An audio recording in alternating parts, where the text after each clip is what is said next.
Deep below London streets, hidden from public view, lies an almost forgotten royal relic. A survival from the most shocking day in our history.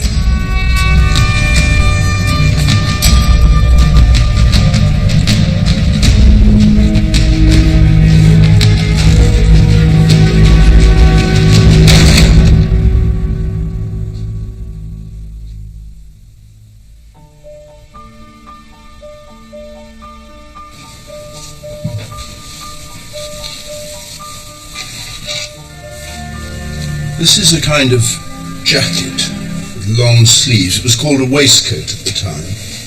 It's made of the finest knitted silk. Beautiful patterns on the sleeves and all over the front. Very fine buttons up here. But the significance of this waistcoat is here. These great splodges of brown, which are thought to be blood. Because it's said that this is the waistcoat that King Charles I wore when he knelt for the executioner's axe on the 30th of January 1649, the day this country killed its king.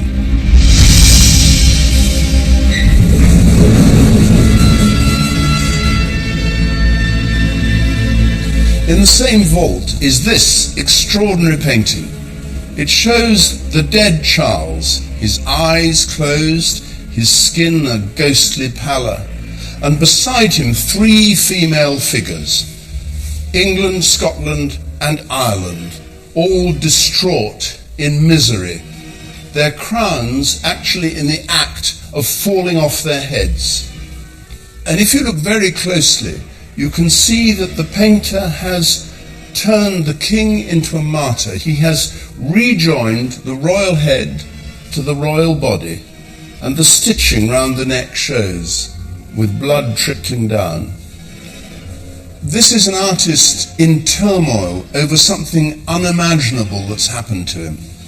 It's a time when art was used as a weapon on the battlefield of a world turned upside down.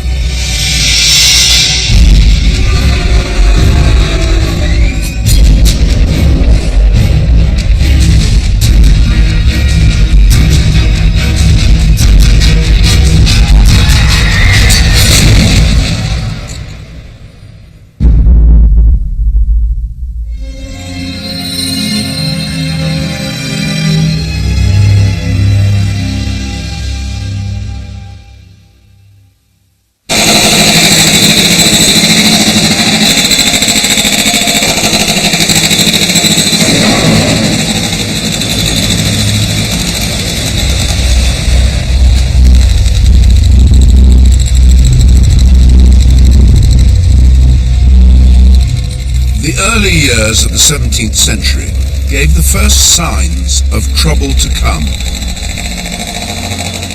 A new dynasty had inherited the English throne, the Stuarts of Scotland.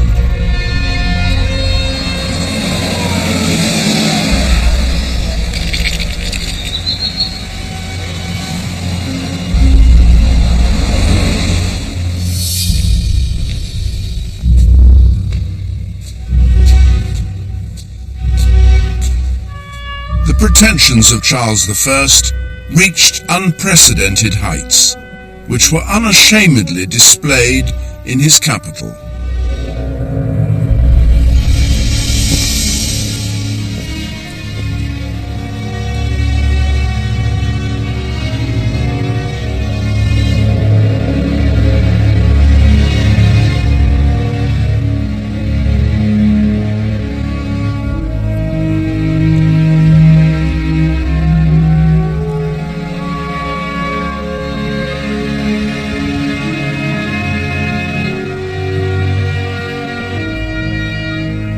This magnificent hall, unique in Britain at the time, is where Charles I, when he ascended the throne, did all his grand entertaining. This was a place of dances, of receptions, thronging with politicians and diplomats. And to make it all the more impressive, Charles commissioned this stupendous ceiling.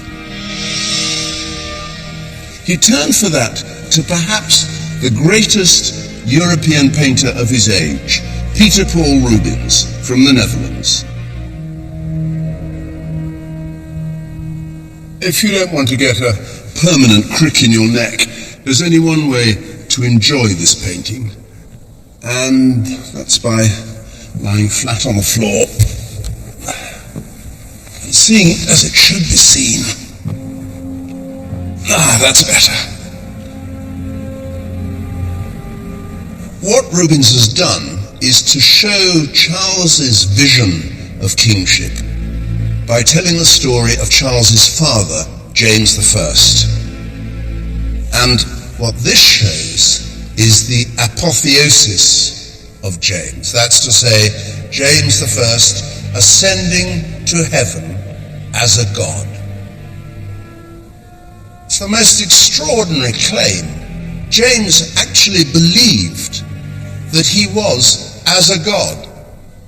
He told his parliament, even God calls kings God.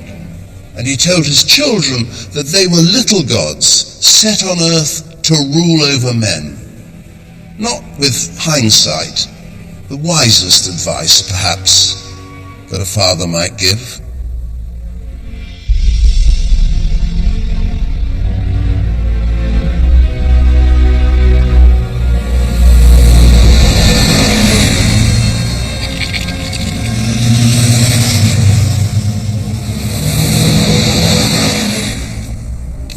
It wasn't long before Charles's behaviour and his claims to divine kingship had upset his subjects and, more dangerously, his parliament. With protest growing throughout the 1630s, another great painter arrived from the Netherlands. His name was Anthony van Dyck. The portraits he produced are a snapshot of a doomed generation.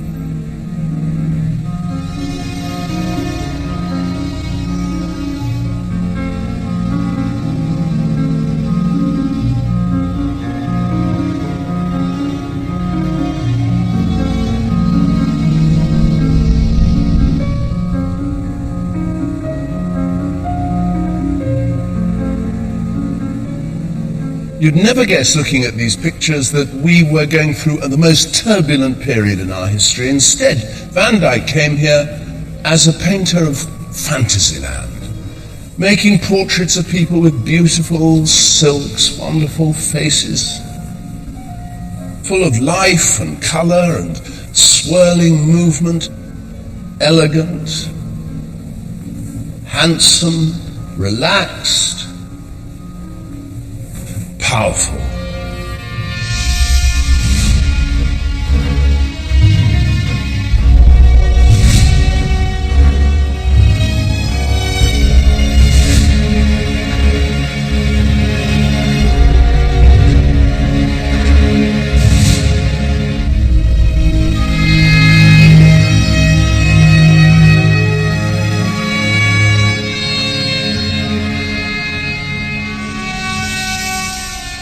This huge portrait was done by Van Dyck to hang in the royal palace. Now, the king was quite a short man, not here. He looks like some great Roman emperor, some powerful warrior in his armor, long-legged, sitting on his great white charger.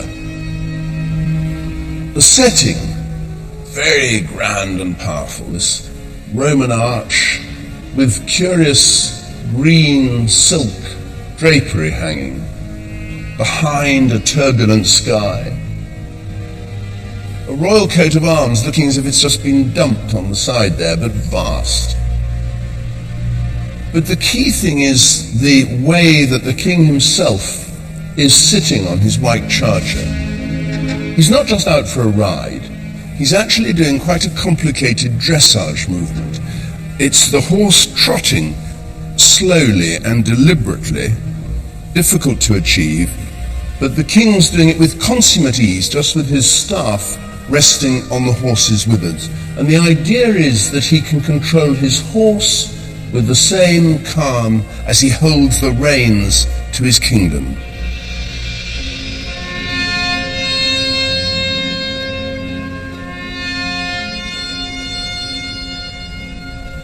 For my money, this is the most poignant painting here because of the story it tells. It shows two brothers, Lord John Stuart and his brother Bernard.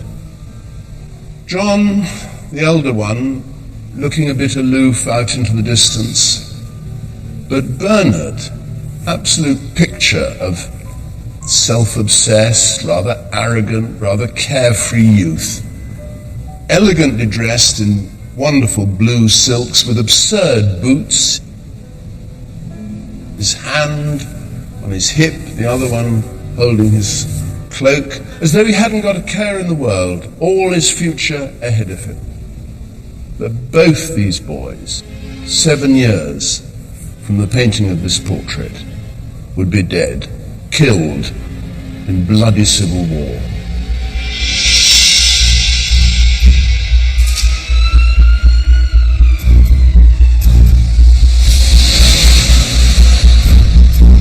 Events moved so quickly that few predicted the outcome. It began with the protests of the Puritans, extreme Protestants who set themselves against the luxury of the court. Their fear was that Charles was abandoning the Church of England to flirt with Roman Catholicism, and they pulled no punches in their pamphlets and sermons. All images, be they molten, carved, or painted, are to God deceits, uncleanness, filthiness, dung, mischief, and abomination.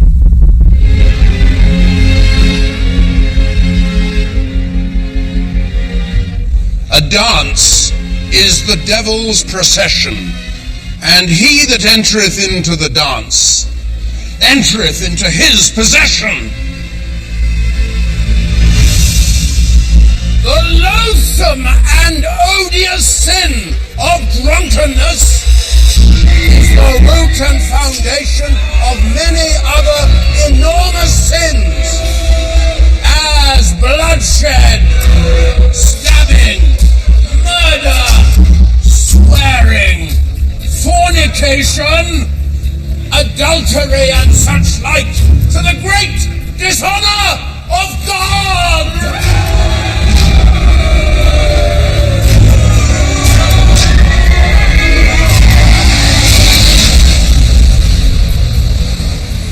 But the attack that really hit home was on the evils of the theatre. William Prynne wrote, "It hath evermore been the notorious badge of prostituted strumpets and the lewdest harlots to ramble abroad to plays and playhouses, whither only branded whores and infamous adulteresses did usually resort in ancient times." It was a thinly veiled reference to the Queen herself, who was well known to enjoy the theatre, and by implying that the Queen of England was a whore, Prynne landed himself in a load of trouble.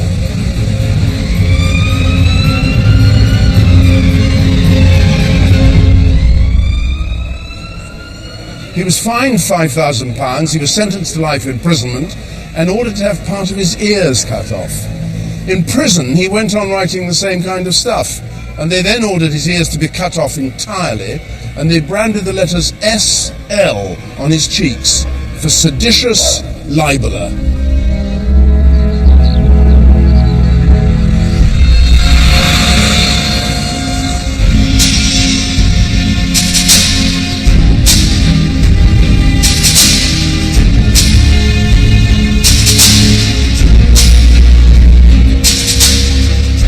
Many of the Puritans' objections to Charles that were being heard across the country were shared by Parliament, which was already in a power struggle with the king.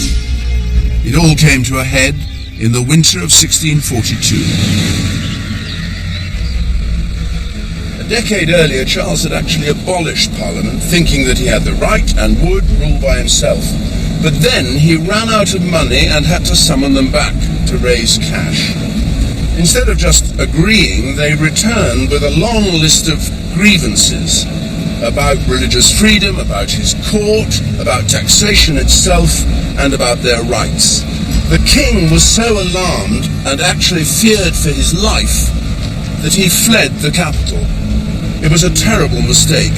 Events were out of his control.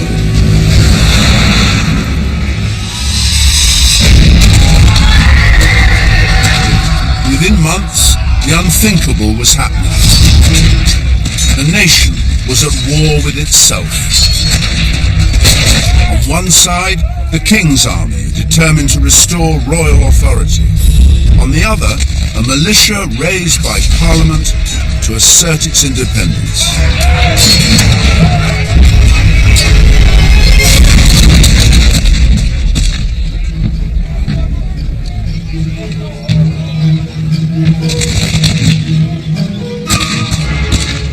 Each year in a Northamptonshire field, enthusiasts stage a Civil War reenactment.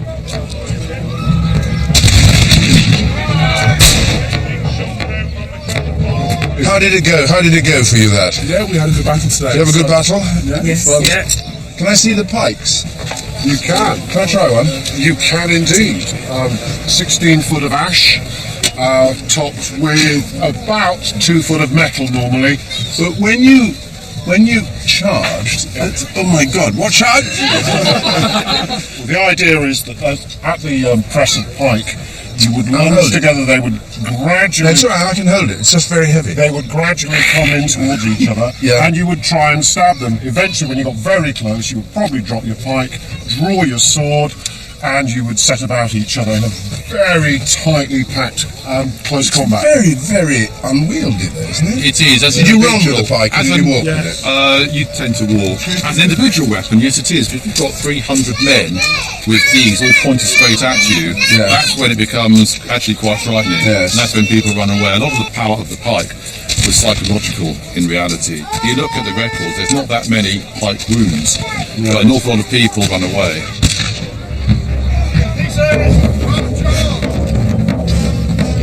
It makes for a lively day out, but the reality of the Civil War was grim. Proportionally, more British lives were lost than in the First World War. And 400 years later, people still know who they'd have supported. How did you decide which army to belong to? Whether you want to fight with the king or the parliament, isn't it? Is it? Yes. It's where your loyalties lie. Which are you? You Parliament? Or are you... We are the King's Army, sir. Are you a Republican now? I'm Labour Party, so yes, I believe in the levellers. I think I'm a natural royalist. What side would you have been on in the Civil War? Royalists. You'd have been a royalist. I must admit, I've got Republican leanings. If you had a choice, would you be with Cromwell or with the King? With Cromwell. Why? Once again, vote Labour and such like trade unions. Well, you must be tempted to make it a real fight. Well, yes.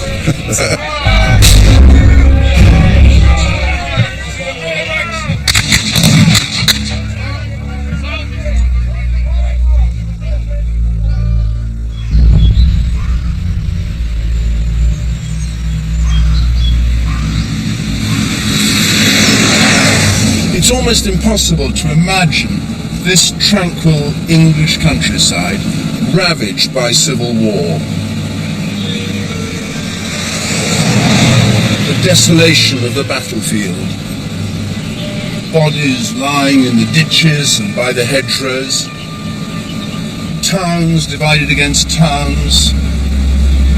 Villages fighting villages. And worst of all, families divided against themselves.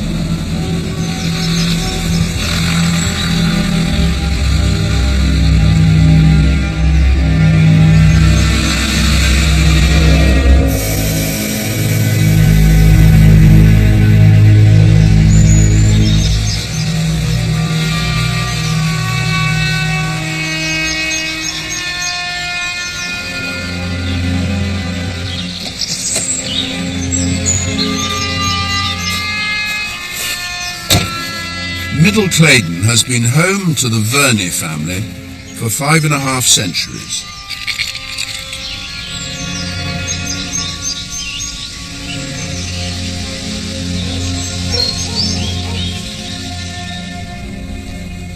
The Verneys' story, typical of so many families during the Civil War, is captured in a moving monument in the family church.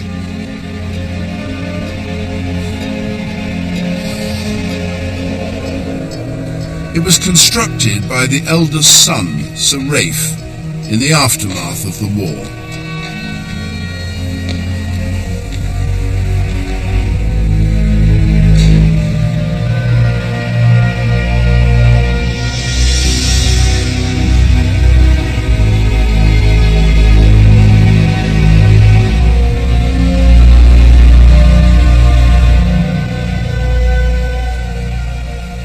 This is the memorial to the Verney family. Down here, Sir Ralph Verney and his wife, and above, his father Sir Edmund and his wife. Now, Sir Edmund was a courtier to Charles I, and when the trouble began, he felt compelled by the years he'd spent in his service to remain loyal to the king on the royalist side. The son, on the other hand, thought on principle that the king was wrong and that he had to fight for the parliamentary side. So this family was torn apart by this decision. The father, while they were still estranged, went off to fight at the great battle of Edge Hill, where he had the job of carrying the royal standard into battle, and apparently fought very bravely, was said to have killed 2 people, and then was himself hacked to pieces. And all that was left of him was the hand still holding the standard. Now, years later, the war over, Ralph had this great memorial commissioned, and what does he do? Puts his father there at the top. So despite all the divisions they had, this great tribute to his father is made with a plaque here recording his life. In life they may have been divided. In death, they're reunited.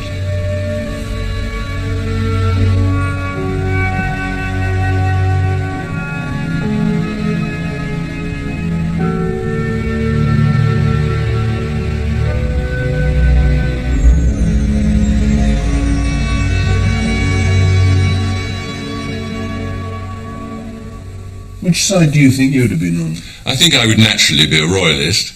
I feel myself to be a royalist, a monarchist. But whether I would have approved of the way the king carried on and would have allowed myself to be seduced by that in a way, I'm not sure. And what would you think? Well, I'd hate to tear the family apart in such a way as it was torn apart all those years ago. And at my age, I suppose my emotional attachment would be more towards keeping the family together. Mm. So I might well decide to follow my father and go with the king. Is there any evidence of what was going on in the family? Well, yes, we've got a wonderful lot of letters in the archives from then. And for instance, there's this one here, which is written by Ralph's brother to him. Brother, what I feared is true, which is your being against the king. Give me leave to tell you, in my opinion, 'tis most unhandsomely done. And it grieves my heart to think that my father already, and I, who so dearly love and esteem you, should be bound in consequence, because in duty to our king, to be your enemy. Very touching, isn't it? Yeah. What's happening is that Ralph's younger brother is writing and saying, your father and I love you, but we're going to be your enemies. The story about his hand holding the standard, is that true? I mean, is there any evidence of that? Oh, yes. The hand was found clutching the standard after Edmund was killed, and his body was never found, but the hand was brought back, and indeed on his hand was a ring, and I have managed to obtain it for today, and there it is. His hand was buried in the tomb in the church, just his hand, and there's the ring which is still preserved. My goodness. An enamel portrait. It is identified with Charles I. Yes, it is. Like the Van Dyck portraits.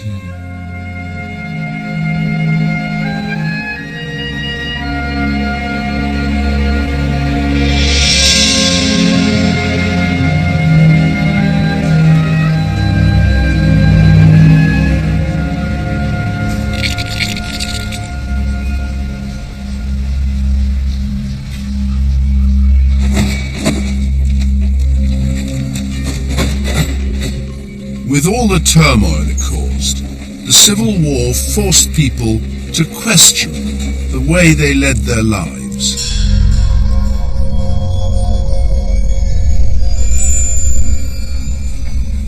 The basement of the British Library, they have 400 miles of books, many, many treasures among them. And in particular, a collection that tells us about the most extraordinary moment in our history. Because once people dared take up arms against God's anointed king, they dared to think things they'd never thought before, and what's more, they dared to publish them.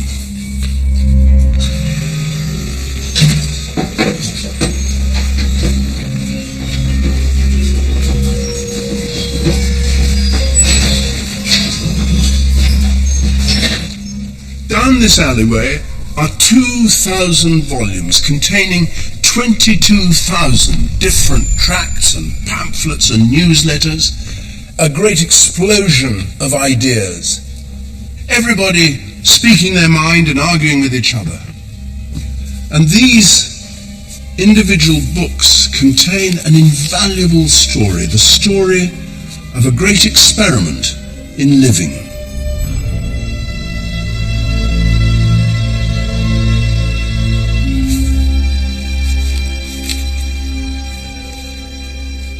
This is a pamphlet from the Levellers, people who believed in universal franchise, that all men should have the vote. And here, a document from the Diggers, whose idea was that all land should be held in common. It was a sort of very early version of communism. But what they're specifically going against here is another group, the Ranters. Now, the Ranters believed that they were saved and therefore would go to heaven and therefore could behave as they liked on earth. Perhaps slightly exaggerated by the Diggers, who say they enjoy meat, drink, pleasures and women. Here they are, snogging in a corner, celebrating, saying, let's give up the old ways, no way to the old way, standing there naked with somebody playing a musical instrument. And then here, dancing naked in a state of heightened excitement.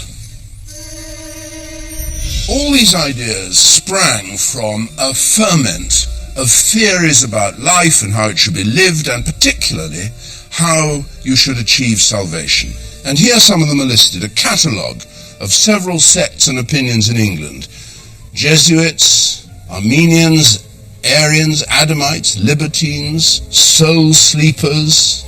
It must have been an extraordinary time to be alive. The lid was off the pot, and all these ideas exploded. Complete chaos and constant argument and bickering about who was right and who was wrong. It's wonderfully summed up in a woodcut. The world turned upside down. And it shows the man has got his breeches on his shoulders, with his boots and spurs coming out where his arms should be, his armour down below, and he's standing on his hands, and he's surrounded by an upside-down candle, the church upside down, a rat chasing a cat, a wheelbarrow pushing a man along on his hands, and in the sky, of course, fish flying. And now appearing gradually, increasingly, in these documents is one man and one name, Oliver Cromwell. Cromwell was a gentleman farmer in East Anglia, and he could have just passed his life peacefully there. But when war started, He joined the parliamentary forces, and he proved himself very quickly to be an absolutely brilliant soldier, if a merciless one.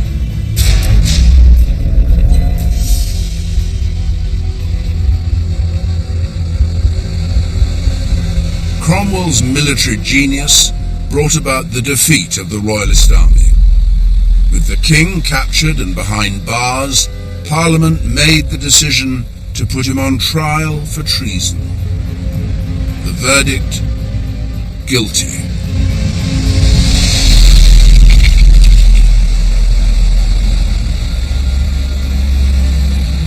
He was led through the palace to a platform which had been built out here, and there he made a final statement of his beliefs with amazing calm, ending with the words, "I go from a corruptible to an incorruptible crown, where no disturbance can be." And that said, he tucked his hair into a cap so that his neck would be free, took off his cloak, and lay down on the scaffold. And at a signal from him, the executioner, with his axe, with one blow, severed his head.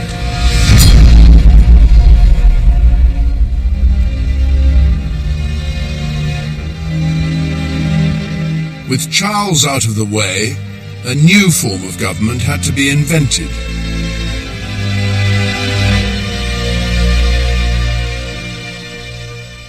Out of the confusion, Cromwell eventually emerged as Lord Protector of the Commonwealth of England, Scotland, and Ireland.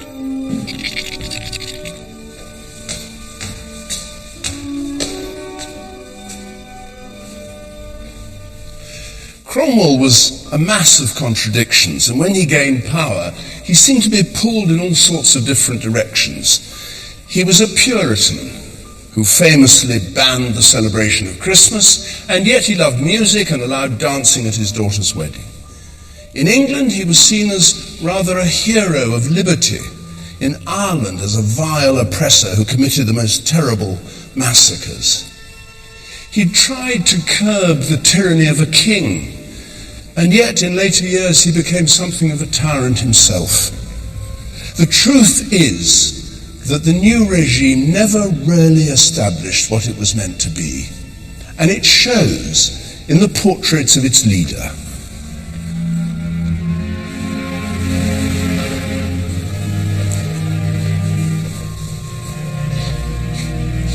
This is the first portrait of him, and it's curious because it's almost like a royal portrait. It could be Van Dyck painting Charles I. Same sort of stormy clouds behind, his armour on, staff of authority, and a page to show his power, tying a sash round his waist. Then there seems to have been a change of heart. From the rather grand style of portrait, Cromwell changed completely. And in the famous words that he used to the painter of the next portrait, "I want you to paint me warts and all." And here it is, this little miniature. Look at Cromwell's face. Puffy, big nose, wart on the forehead. Looking like an ordinary person. And even more so in this one, where you can clearly see he's going bald, and he even seems to have tried a comb-over to disguise it. It's the first time I've seen a portrait of a head of state that is not designed to flatter. There's nothing flattering at all. And then there's another change of heart, and this time he reverts to the seriously pompous Cromwell. He has his head put on a gold coin, shown as a Roman emperor with a wreath of laurels. So it's quite an extraordinary change, and a sort of lack of certainty about how he wanted people to see him.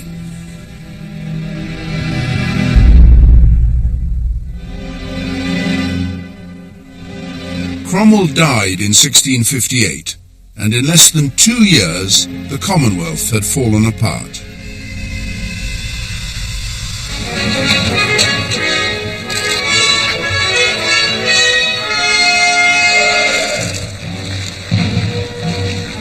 Britain had lost its appetite for radical change. Charles I's son was invited back from exile to assume his father's throne. It looked as though the whole revolution had been in vain.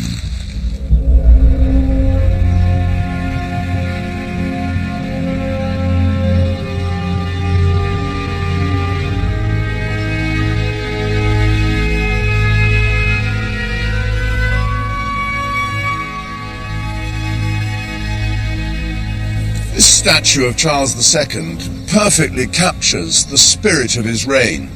At first glance, we could be back under the rule of his father, Charles I. This rather boastful figure, dressed as a military conqueror, for all the world as though the Civil War had never happened. The reality, of course, couldn't be more different. Charles I believed he was God's anointed, ruled at God's command. Charles II, on the other hand, ruled by his people's consent.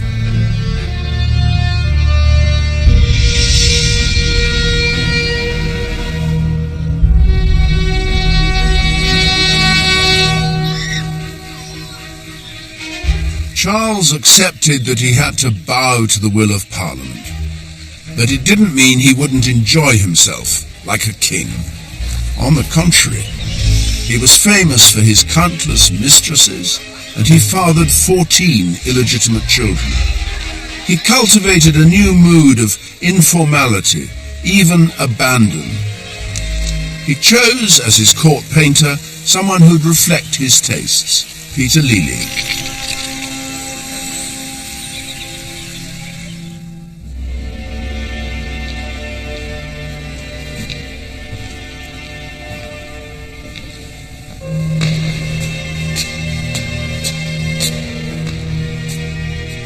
Lely had rather a lean time during the Cromwellian Republic with all its austerity. It wasn't going to be a moment when aristocrats would be commissioning paintings from him. In fact, he had to take in a lodger to make ends meet. But, come the Restoration, he got the dream job, painting the finest ladies of the court. And a great collection of them hangs here.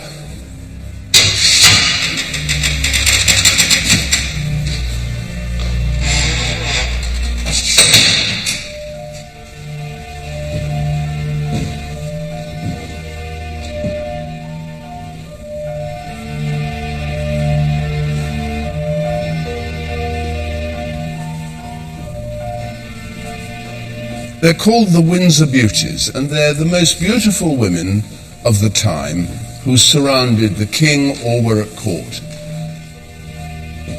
When people looked at them, they would of course know their history, what political games they were playing, whose mistress they were, whose illegitimate children they'd had. And they all have a particular beauty of the time, rather different from what we think of as beautiful now, but I think nonetheless voluptuous and enticing. Rather full lips, pale skin with pink cheeks, almond-shaped eyes. And their dress is interesting because the grander you were at court, the less formally you had to be dressed. So some of them look as if they're wearing their night dresses, which of course allows the painter to show the shape of the body and, perhaps all important, just a hint of the bosom.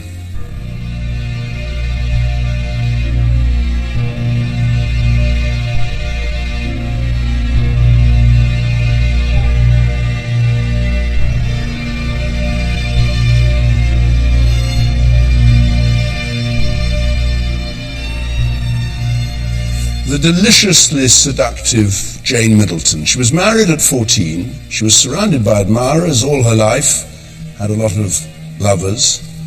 The king wanted to make her his mistress, but she always refused.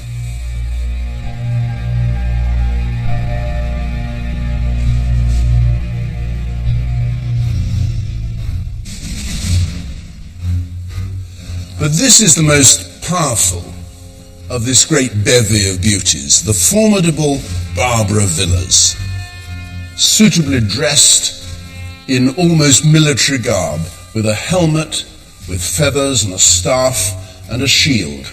She was a long-term mistress of the king, by whom she had many children, but a great political operator as well at court, a person people feared, and a woman prepared to do what she wanted with her life. She had not just the king as her lover, she had a tightrope walker, an actor, a playwright, and a man who was to become Britain's greatest soldier, the Duke of Marlborough.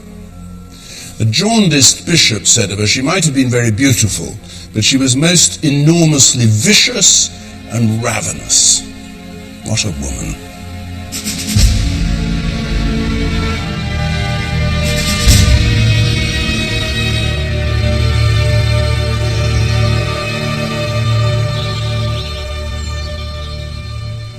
Charles may have been a pleasure seeker, but he also took care to act as patron of the greatest intellectual enterprise of the age, to explore and understand the secrets of the natural world.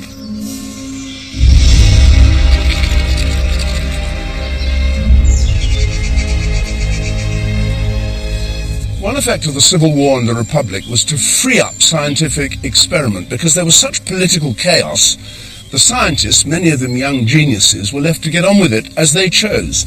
And when Charles came back, he may have put an end to political experiment, but he certainly didn't put an end to scientific experiment. On the contrary, he realized it could be to England's greater glory, and he gave it his royal seal of approval.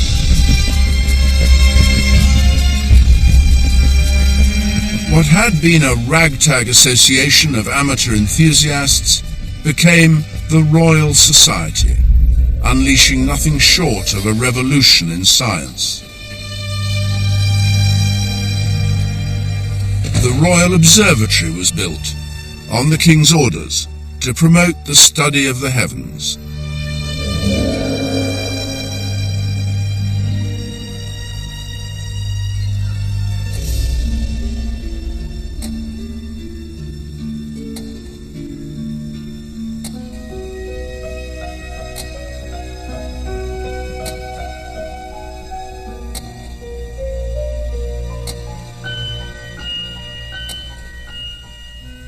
The work that was done here was typical of the spirit of the age.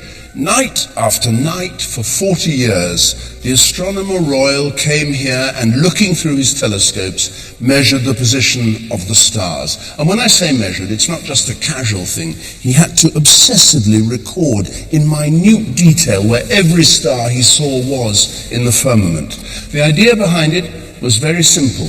If you could tell where all the stars were every hour of every day of the year, then by looking at them, you could work out where you were on Earth. The celestial map, produced by the first Astronomer Royal, John Flamsteed, revealed the universe as never before.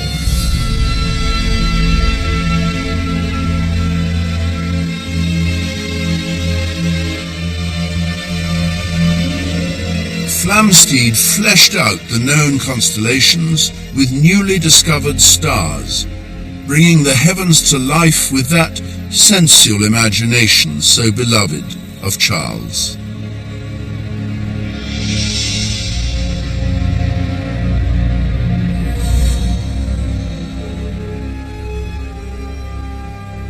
The work that was begun under Charles II led to Greenwich eventually being declared the official centre of the world for the purposes of measuring time and space. And reaching out across the night sky is a laser beam that marks the prime meridian, 0 degrees. The imaginary line from which all the time zones of the world are calculated.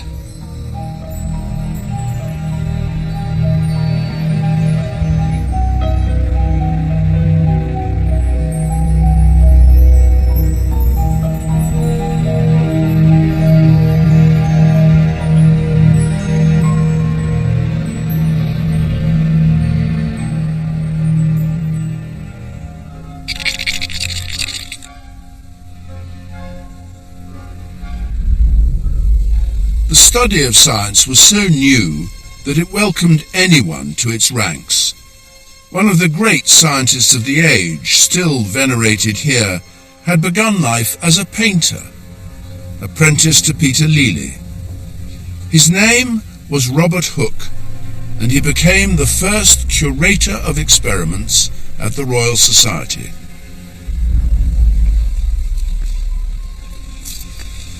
This is thought to be Hooke's microscope, and a very, very fine object it is too. Beautifully decorated, because obviously it was a very special instrument. Hooke looked at all kinds of things. The one we've got under here is just an ordinary flea, and oh my goodness, it shows the flea in very fine detail. You can see the sort of hairy legs and little spikes and the amber colour and the gleam of light on it. Of course, Hooke would have spent hours and hours looking at these specimens. What he wanted to do was to record in great detail what he was seeing, and the way he did it was to assemble a great book of all the objects he had observed, plant life, animal life, all the rest of it. It's called Micrographia, and this is the page of a flea. And he gives this description of it. He says the microscope manifests it to be all over adorned with a curious, polished suit of sable armour, and beset with multitudes of sharp pins, and they are, shaped almost like porcupine quills, or, and here's a nice common touch, bright conical steel bodkins, the kind that women used in their clothes. Look at this. Perfect detail. The eye of the flea. These rather unpleasant back legs. Next to the flea is the louse. No guesses about why the louse and the flea were popular. They were very easy to find. He probably only had to look in the seams of his own clothes to come up with a louse or a flea. And here, the most beautiful louse. There's something else from his body, rather surprising, that he also put under the microscope. And it's drawn here, and it's a sample of his frozen urine. Weird. These little bubbles or circles.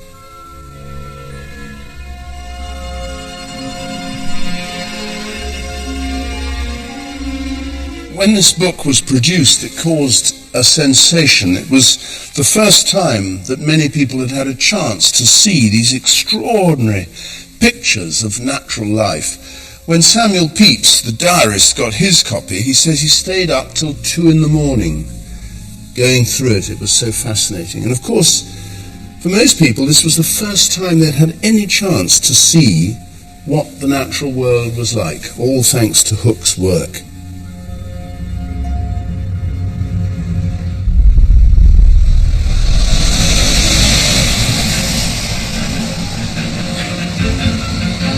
By the 1660s, London was one of the busiest trading capitals in the world.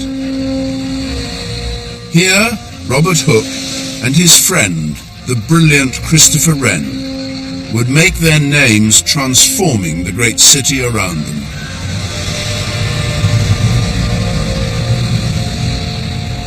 Science today is very specialized, but Wren was delving into everything. He was fascinated by astronomy, by mathematics. He built mechanical devices.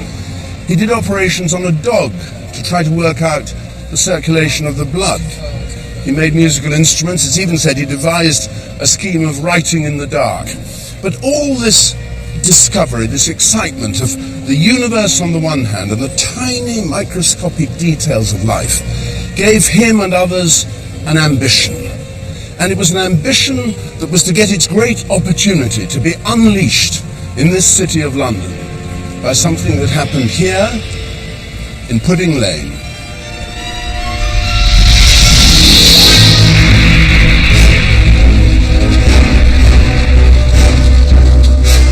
In the early hours hours of Sunday the 2nd of September 1666, fire broke out at a Pudding Lane bakery.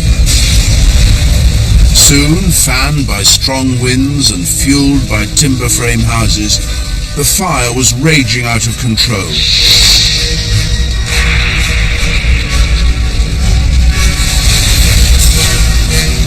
In 4 days, it destroyed 3/4 of the city.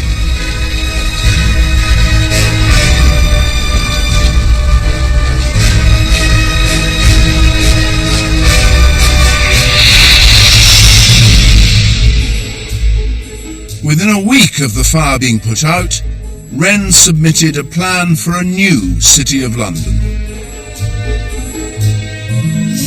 It swept away the narrow streets that had helped the fire spread and replaced them with broad avenues and squares. Hooke had a plan too. It was more regimented, a rigorous grid system. Hosts of other plans followed. Like Wren's, they all tried to recreate London as a great Roman city with a logical layout, a capital to suit the scientific age. The trouble was these imaginative plans were too ambitious to be implemented. But Wren was not to be defeated. He imposed his mark on the city by designing the greatest building of the age.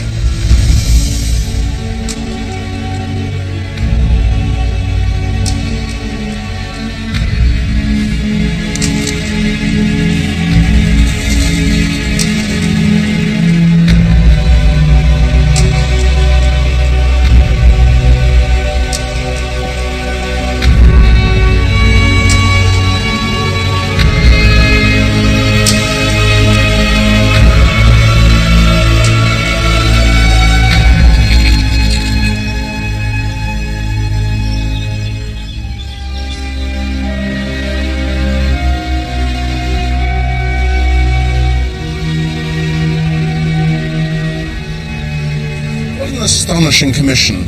There'd been a cathedral here for 1,000 years, but when the old one burnt down in the fire, Wren got the job of building a new one. He wanted, of course, to build a monument to the revived City of London, to the glory of the King, and of course the glory of God. But look at it another way for a moment. Think of what really preoccupied Wren. Look at this building not as a monument to faith, but a monument to science.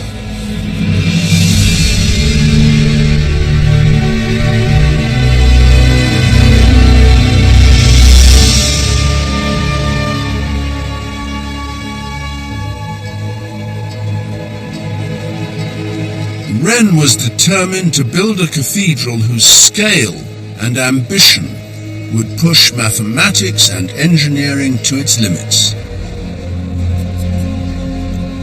He wanted to use scientific principles to create a monumental structure to rival St. Peter's in Rome.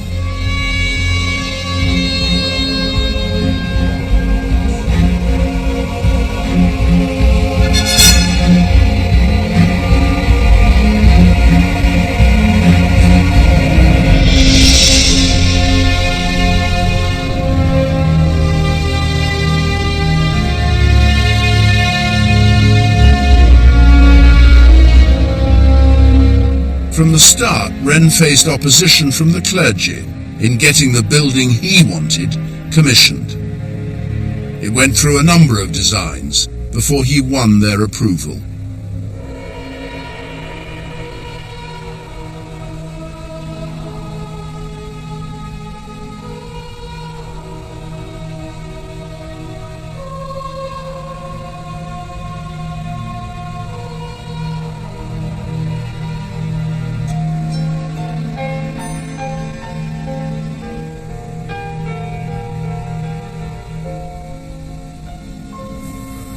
This was one of Wren's earliest experiments, this completely entrancing, detailed and magnificent model of the cathedral he wanted to build.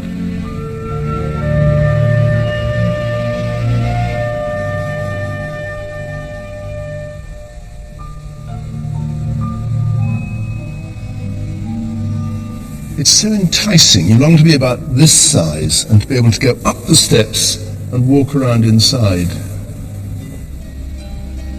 It cost as much to put it together as to build a London house. But as a scientist, Wren was determined to embark on this project by a process of trial and error. His great ambition was to deliver to England something that it had never seen before, a dome on a huge scale.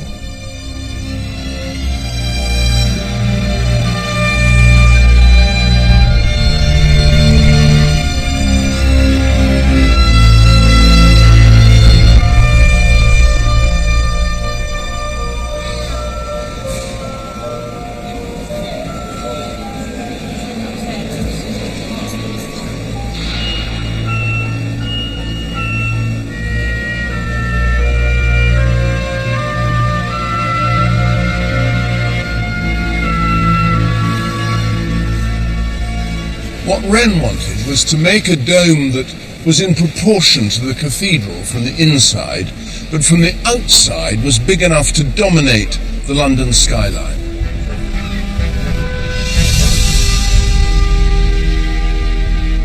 It was Wren's collaborator, Hooke, who came up with the solution. You think you're looking at one dome. In fact, there are two. There's the inner dome, and then above it, a huge outer dome, which you actually can't see from here. So it's the two-dome solution, a unique idea, a brilliant achievement.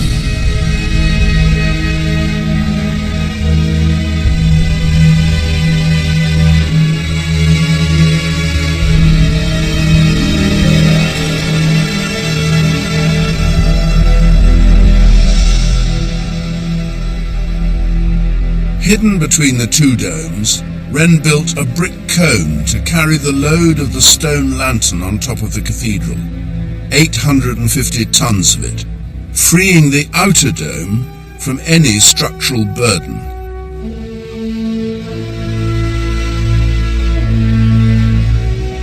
And there's another, less well-known testament to Wren's genius at St. Paul's. It's hidden away in the southwest tower. The geometric staircase.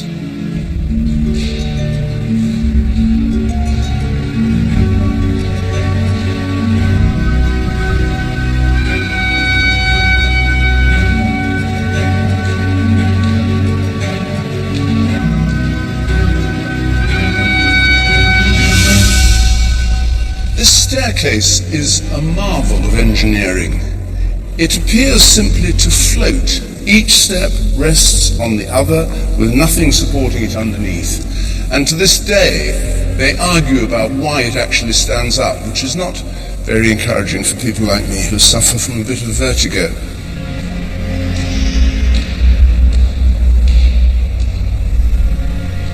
But Wren didn't just want to use science to serve the building. He wanted the building to serve science. He had a scheme to install a giant telescope reaching from right down there up through a hole in the roof. You could stay at the bottom, look through the telescope, and as the Earth turned, the telescope would track the stars in the night sky.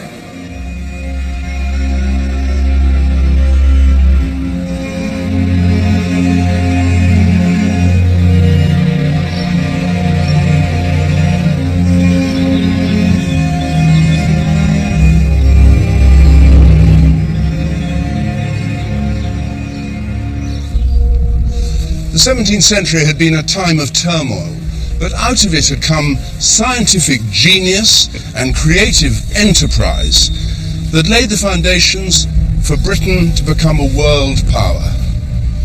At the moment that the final stone was laid to the top of this dome in 1708, St. Paul's stood at the heart of a new nation. Only the year before it had been officially renamed not Britain, but Great Britain. It was an end to warring factions. In their place, collaboration and confidence that heralded a new era